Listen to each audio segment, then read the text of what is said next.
इतनी बेतुकी बात है कि एक ही घर के एक ही माता पिता के दो बच्चे हैं और उसमें से एक का रंग सांवला है, काला है, एक का रंग गोरा है और उनमें रंग के आधार पर भेदभाव किया जाए।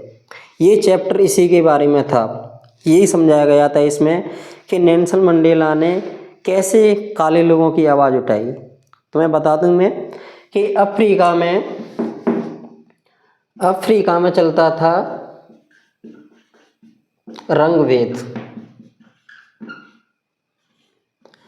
भेद यानी कि जो कोई रंग में गोरा है उसको ज़्यादा मान सम्मान दिया जाएगा। जैसे कि अपने यहाँ पर जनरल वालों को ज़्यादा आगे समझते हैं और SC ST को नीचे समझते हैं, वैसे ही वहाँ पर काले रंग वालों को नीचा समझा जाता था। चाहे वो एक ही घर में जन्म क्यों नहीं लिया हो, उनके माता पिता एक ही क्यों ना हो। अब नेल्सन मंडेला को ये पसंद नहीं था। उन्होंने अपनी प्राथमिक शिक्षा के बाद से इन चीज़ों में इनकी विरोध करने में लग गए, इनके विरोध में आंदोलन किए। लेकिन रंग भेद के आधार पर उन पर आरोप लगा कि तुमने मजदूरों को, किसान वर्ग को बहकाया है और उनको 27 साल जेल में रखा। सोचो, अपने यहाँ पर किसी व्यक्ति के घर में सामान्य कोई मामला हो जाए, उसमें पुलिस आ जाए तो क्या सोचते हैं कि पता नहीं क्या कर दिया, क्या हुआ होगा।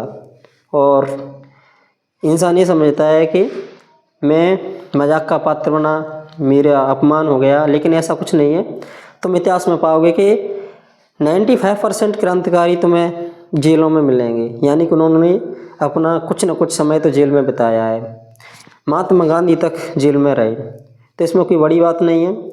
और तुम सोचो कि क्या हालत रही होगी। अफ्रीका को छोड़ो, भारत में ही देखो, भीमराव अम्बेडकर SC ST अन्य लोगों के मसीहा बन गए। ये समझो कि उद्धारक थे, उद्धार कर दिया, नहीं तो क्या हालत होती। मैं ये भी मानता हूँ कि मैं ये जो बोल रहा हूँ तुम्हारे सामने, अपने विचार रख रहा हूँ, ये भी उन्हीं की देन है। यहाँ पर ऐसी हालत ख़राब थी। अब यहाँ पर हमें पढ़ने से पता चलता है, हम पर बीती तो नहीं है, बीती होगी हमारे पूर्वजों पे, हमने तो नहीं झेलाए, लेकिन पढ़ने से भी हम सहज हो जाते हैं, उसमें सहम जाते हैं। तो उस टाइम पे क्या बीता होगा और अफ्रीका के लोगों के साथ क्या बीतती होगी, सोचो। तो उन लोगों के लिए तो मंडेला ही भगवान है, और यहाँ के लोगों के लिए जो पीड़ित थे, वंचित थे, उनके लिए समझ सकते हो कि अम्बेडकर ही उद्धारक हैं, क्योंकि उद्धार किया है उन्होंने।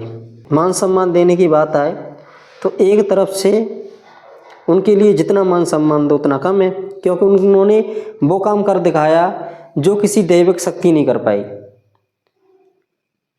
पिछले इतने सालों से जो पीड़ित थे उनको किसी दैविक शक्ति ने, किसी चमत्कार ने उनको यह हक अधिकार क्यों नहीं दिलवा पाए जो एक व्यक्ति ने दिलवाए।